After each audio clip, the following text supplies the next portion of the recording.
Alors on vient d'entendre parler de la magie de Matsumoto dans son dessin, mais il ne faut pas oublier notre troisième invité qui est Golgot71, qui est quand même un illustrateur qui a été reconnu, dont les dessins ont été validés par Leiji Matsumoto. Alors Golgot, tu vas nous dire comment tu en es arrivé à faire du dessin de Leiji et quel parcours a fait que tu as pu être validé par Leiji, parce que justement on voit que son trait de dessin est quelque chose d'assez particulier. Comment tu as réussi à te faire valider par rapport à ça? En fait, à la base, je suis super fan. Super fan. Et... Ça arrive, hein. Ouais, je suis super fan. Et à la base, surtout fan de... Bon, ça n'a rien à voir avec le Goldorak. Donc, je suis lancé à fond dans le Goldorak, en fait.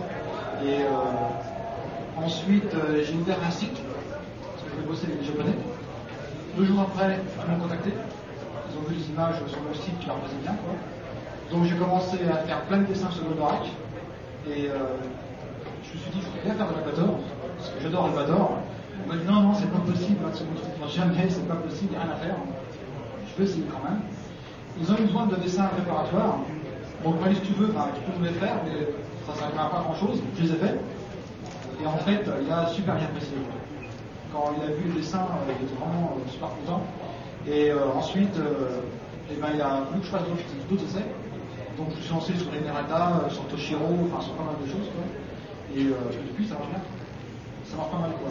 Et le truc, vraiment, j'étais vraiment la goutte, quoi. Il m'a fait une dédicace avec un dessin à côté à mes dessins. Il a signé à son nom, quoi. Et ça, je suis super content. On a à peu près tous les fans d'avoir son propre dessin signé. Ouais, il a pris mon dessin, il a fait un de ses dessins de à côté, il m'a signé son truc, et c'est vraiment super beau. C'est génial. Ça, c'est la cerise.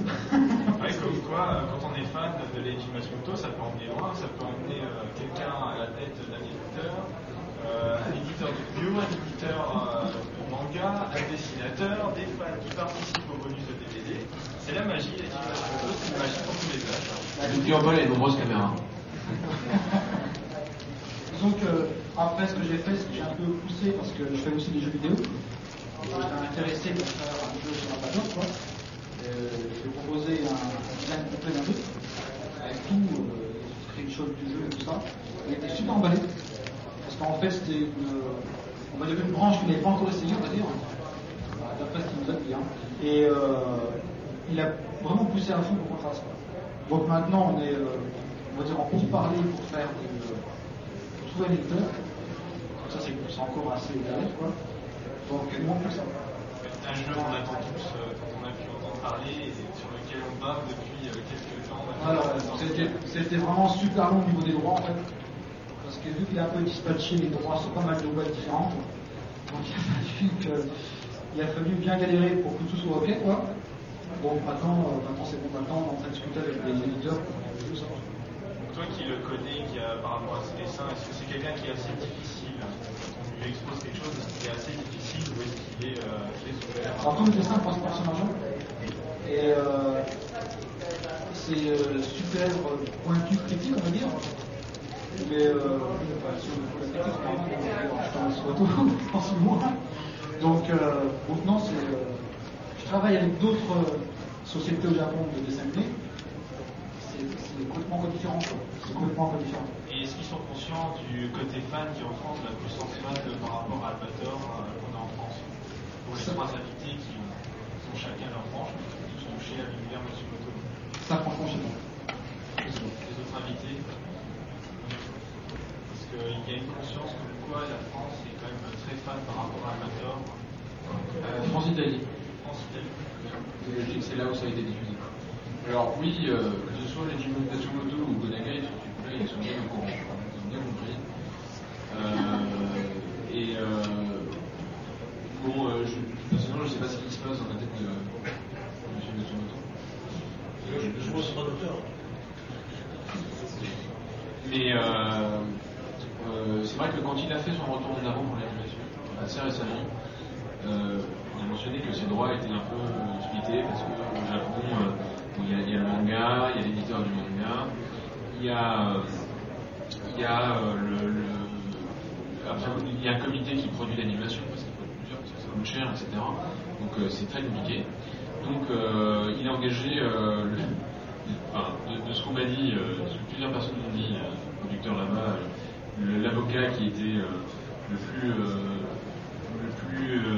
dangereux de tout le Japon en matière de droit audiovisuel pour essayer de mettre de l'ordre là-dedans.